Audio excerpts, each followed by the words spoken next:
Welcome back, everyone. Jim here. Well, as you might be able to tell, I'm out in the shop.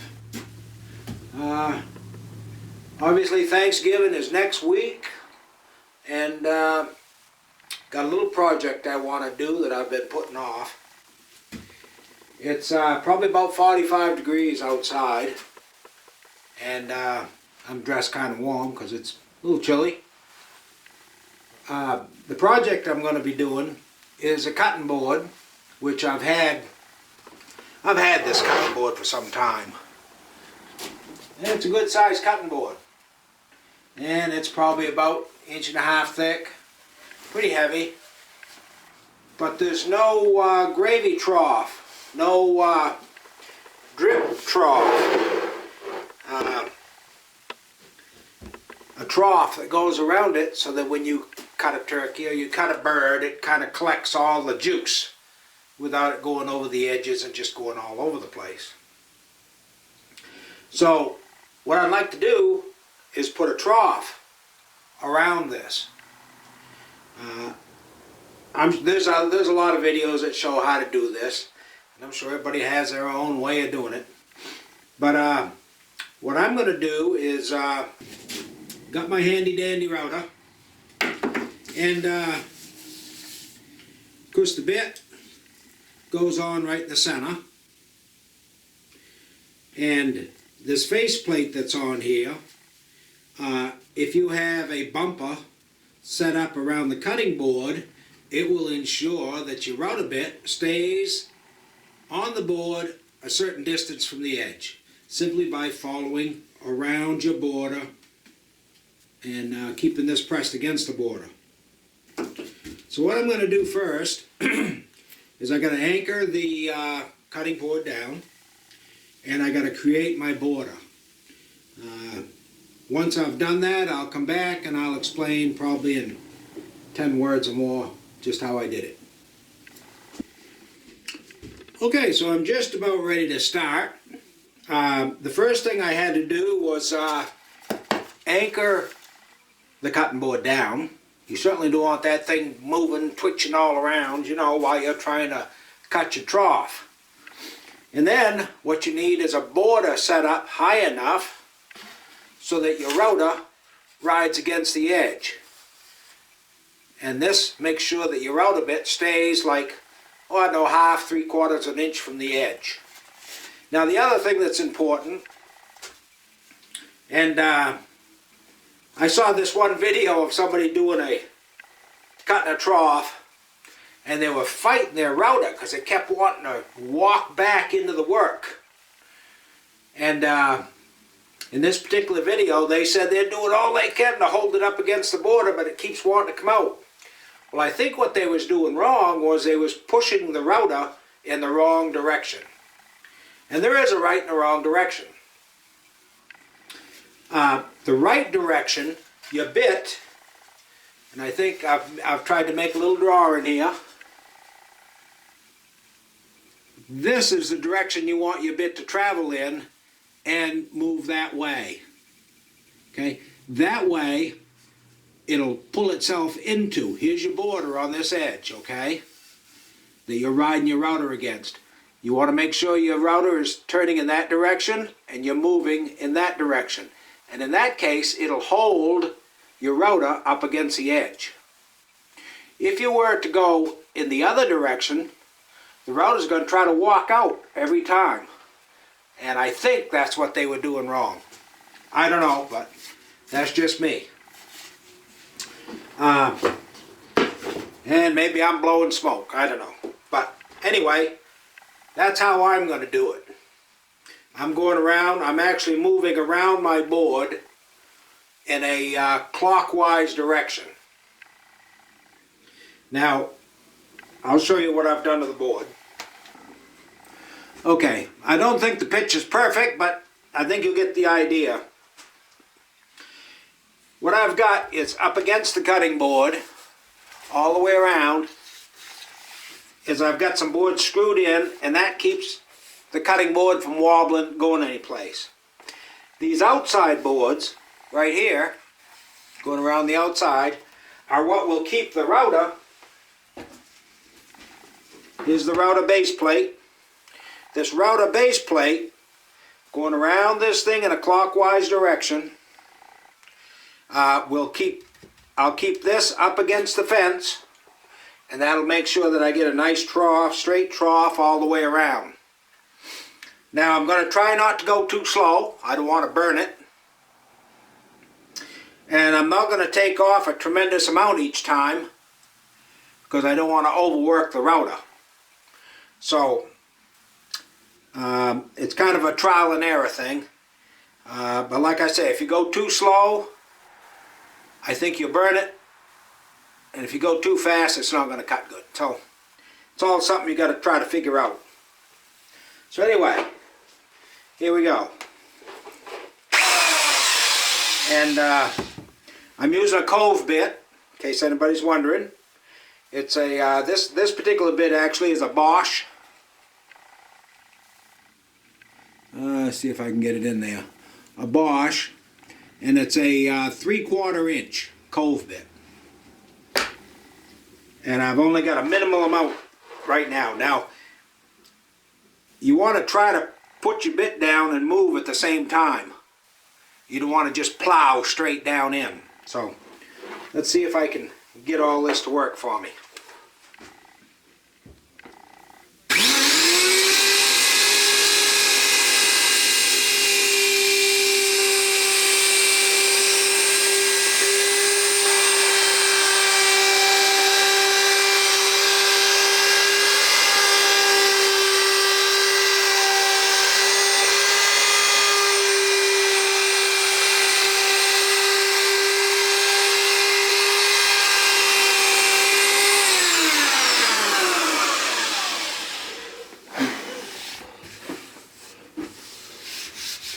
So, that's my first pass. I'm not sure if you can see it, and I'll give you a closer up look in a little while, but that done pretty good. Stayed nice and straight, didn't burn. So, let's go down a little bit deeper.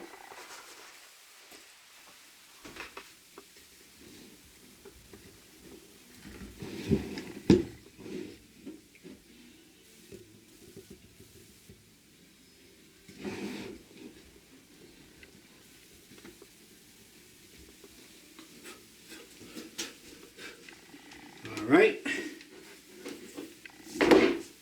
let's go again. Again, keeping your router up against the fence all the way around. That assures that you get a nice straight line.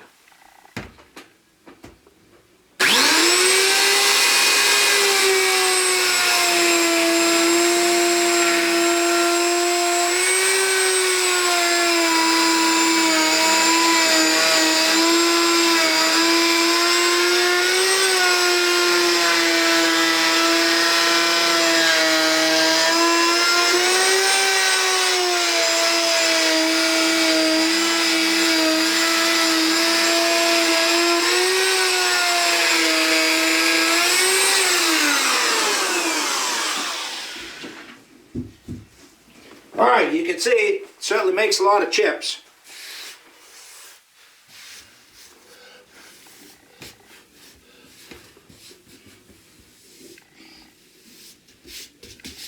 Now, I'm not sure if you can see that, how well you can see it, but it actually done a pretty nice job.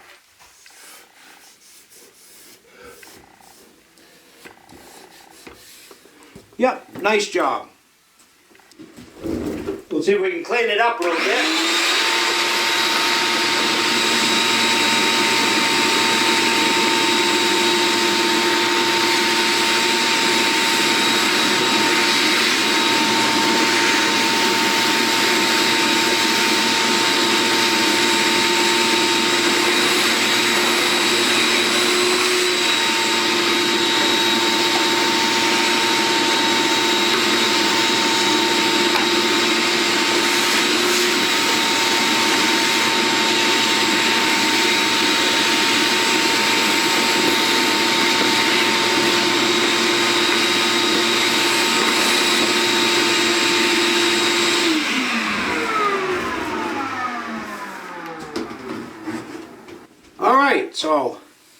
I don't know if I want to go any deeper or not.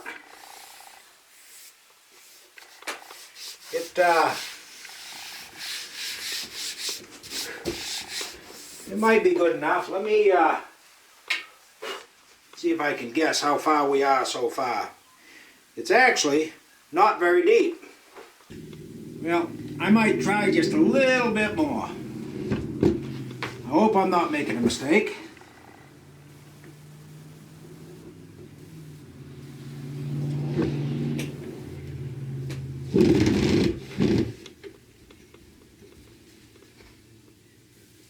Okay, this would look to be, I'm guessing, about 1/8 to 3/16.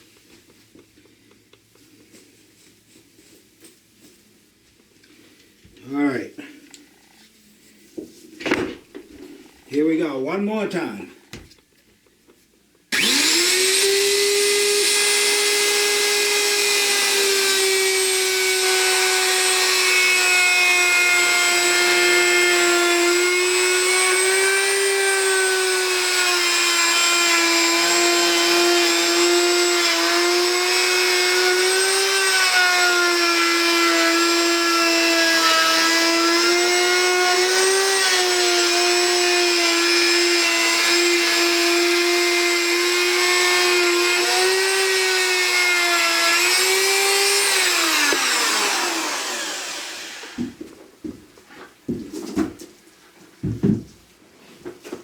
Okay, that's going to be it.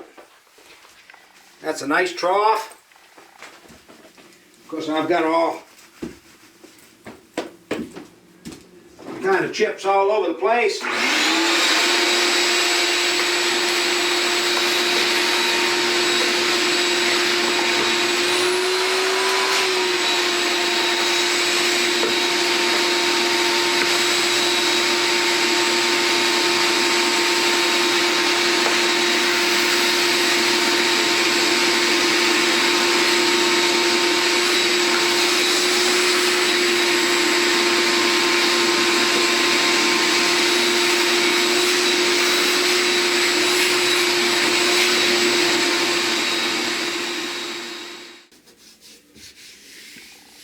Alright, they came out real nice. Now,